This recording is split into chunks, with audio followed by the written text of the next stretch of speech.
Donc dans cette vidéo, je vous propose de travailler autour du robot suiveur de ligne. Sur la SI, en fait, on va essayer de s'intéresser à des aspects scientifiques et de voir un petit peu comment c'est conçu à l'intérieur. Bon, maintenant, on va pas pouvoir tout faire, hein, vu la situation. Essentiellement, on va le voir après, ce robot est composé de deux moteurs qui pilotent, qui permettent de le faire avancer, et de capteurs à l'avant pour détecter les lignes. Pour ce qui est de la présentation du projet, alors tout simplement l'idée en fait qui était évoquée, hein, sur ce thème-là, c'était de réaliser une petite course avec des évitements d'obstacles et des suivis de lignes. Donc on aurait deux robots qui sont mis sur deux pistes et on équiperait le robot de suffisamment de capteurs pour pouvoir éviter les obstacles et suivre les lignes qui permettent au robot d'avancer plus facilement vers l'arrivée. La constitution du robot, la voici. Donc vous pouvez voir toutes les parties. Alors vous avez une partie énergie là qui est qui est constituée de batteries.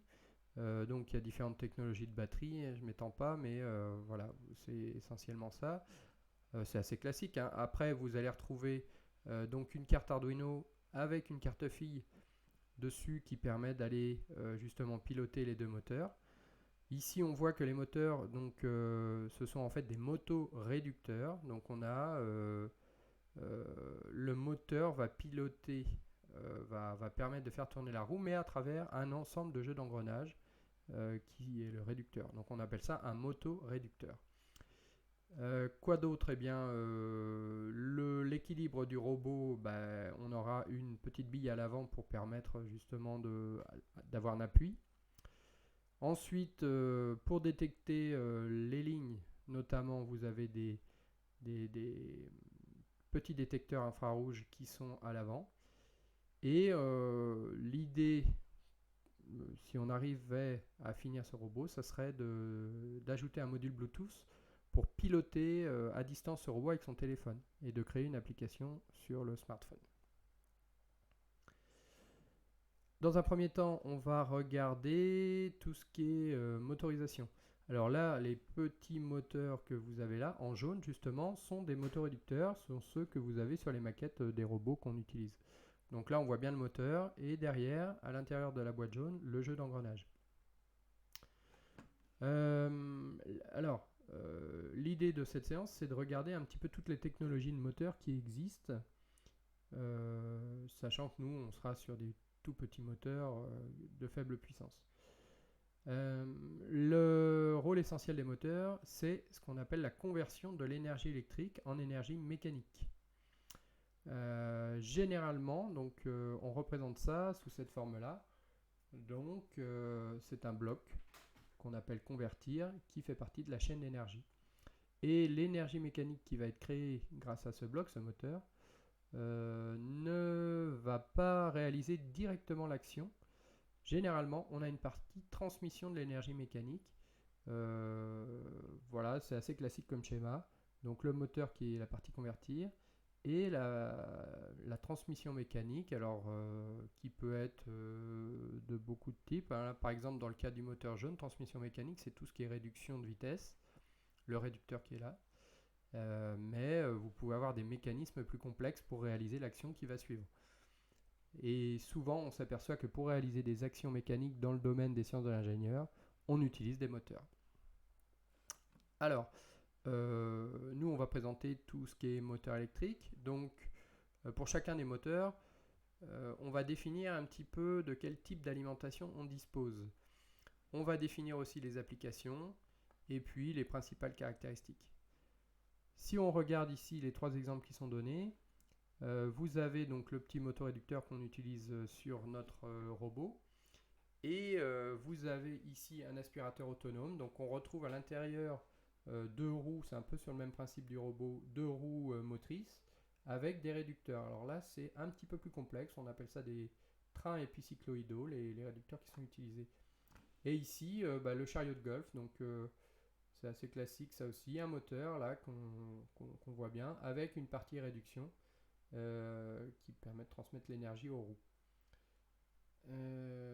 Alors, l'énergie, dans ce cas-là, pour les moteurs qu'on appelle les moteurs à courant continu, est forcément de type continu. C'est-à-dire qu'on va trouver ça dans une batterie, alors plus ou moins importante, une batterie au plomb par exemple, ou bien des batteries de type différentes. Alors en ce moment, pour les petites applications, vous avez beaucoup de lithium-ion, c'est très courant. Voilà ce qu'on peut dire. On va retrouver ces moteurs pour des applications assez simples, produits domestiques, modélisme, on n'a pas besoin de beaucoup de puissance, des équipements automobiles. C'est très répandu et par contre les puissances sont assez faibles. Une autre caractéristique importante, c'est que les rendements sont faibles pour ces types de moteurs. On a beaucoup de pertes parce qu'il y a beaucoup de frottements. Par contre, le coût n'est vraiment pas très élevé. Donc, on va en trouver beaucoup. Ce moteur, vu son rendement, et étant donné qu'on veut, pour beaucoup d'applications, économiser l'énergie au niveau de la batterie, eh bien, ce type de moteur va être moins utilisé quand on, justement, fait attention à l'énergie, et notamment dans les applications de robotique et de modélisme. Je vais balayer tous les types de moteurs, hein. Donc voici un autre type de moteur qui s'appelle le moteur universel. Donc, alors, moteur universel, c'est un petit peu particulier. Je ne rentre pas dans les détails, mais vous pouvez avoir pour ces types de moteurs des alimentations de type continu ou bien monophasée alternative. Alors, qu'est-ce que c'est monophasée alternative? C'est ce qu'on voit là. C'est l'énergie électrique que vous allez trouver sur la prise à la maison, donc sur une des phases, par exemple, sur une phase de la prise électrique. On peut déjà parler de quelques grandeurs qui sont particulières. Alors quand on a un signal comme ça qui est de type sinusoïdal, c'est-à-dire une source d'énergie de type sinusoïdal, on parle de valeur efficace. Alors il faut savoir que la tension que vous avez au niveau d'une prise, vous le savez déjà, c'est du 230 volts. On appelle ça généralement la valeur efficace. Si on veut connaître le maximum atteint par cette tension sinusoïdale, vous voyez bien, le 230, c'est pas le max. Eh bien, le maximum atteint, vous prenez cette valeur efficace de 230 et vous multipliez par racine de 2. Donc ça, c'est quand on est en sinusoïdal, c'est une relation qui est assez importante, c'est-à-dire qu'on trouve le maximum de la tension en multipliant par la racine de 2. Ça se démontre, hein, c'est pas au programme, mais ça se démontre. Et du coup, on peut vérifier que la tension max est 325. Alors, quand on parle puissance avec ce type de moteur, eh bien, et qu'on est en monophasé, on va évaluer la puissance en multipliant la tension efficace du signal, le courant efficace consommé, et un terme qui s'appelle le cos-phi. Alors, le cos-phi traduit le déphasage qu'il y a entre le courant et la tension, puisque le courant est aussi sinusoïdal. Donc il va y avoir un certain déphasage entre les deux et ce déphasage est important, vous le verrez si vous continuez un petit peu dans les sciences de l'ingénieur. Alors, au niveau des caractéristiques ou des applications, alors ce type de moteur on peut le retrouver dans les outillages notamment, avec des puissances plutôt faibles. Et une des caractéristiques essentielles, c'est que le moteur est très économique et il a une grande dynamique. Ça veut dire qu'en fait, il peut changer de vitesse assez rapidement. Autre type de moteur très courant actuellement, c'est ce qu'on appelle le moteur brushless. Alors, on dit souvent synchrone. Le moteur brushless, essentiellement, c'est un moteur qu'on dit sans balai. Bon, alors là, il faudrait voir la constitution des moteurs pour en dire plus, mais c'est très pratique ces moteurs-là, puisque en fait, ils ont moins de panne du fait qu'ils sont sans balai. Qu'est-ce qu'on va trouver comme alimentation pour ces types de moteurs? Eh bien, une alimentation alternative aussi, mais triphasée. Ça veut dire que on va avoir 3 signaux sinusoïdaux qui vont être décalés, qui vont alimenter ce moteur d'une manière particulière. On est obligé d'avoir ce qu'on appelle un variateur de vitesse pour alimenter avec ce type d'énergie. Voilà. Et au niveau des applications, on retrouve ça de plus en plus en ce moment, hein, dans les produits de modélisme, euh,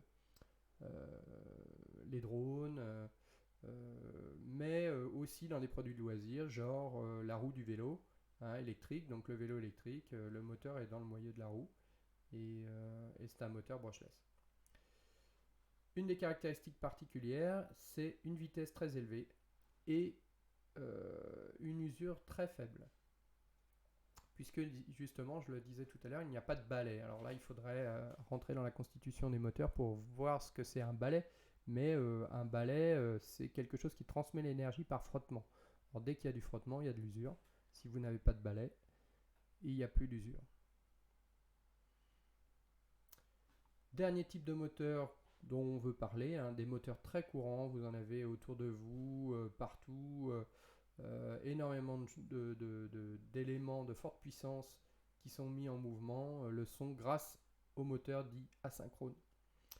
Les moteurs asynchrones fonctionnent avec des sources d'alimentation triphasées aussi. Et par contre, là, on est avec des puissances plus fortes. Donc, on va être dans l'industrie, le bâtiment ou dans le domaine agricole. Il y en a vraiment énormément de ces types de moteurs, hein. Dès que vous voyez une ventilation, par exemple, c'est un moteur asynchrone. C'est très robuste. C'est très facile à faire fonctionner. On peut avoir des variateurs pour les faire fonctionner aussi, mais c'est vraiment très simple d'utilisation. Je prends un exemple tout bête, là d'ailleurs c'est un exemple qui est pris ici.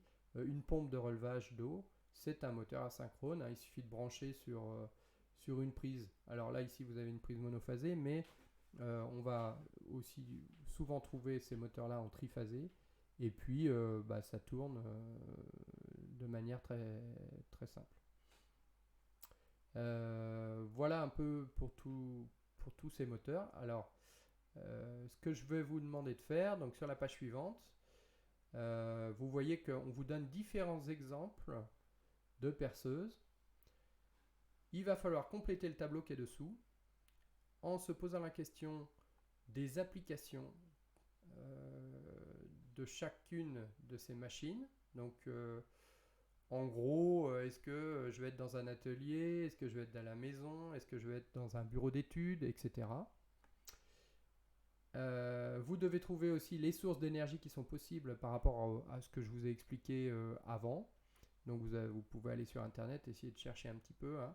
Et puis les types de moteurs qui sont utilisés pour ces différents systèmes.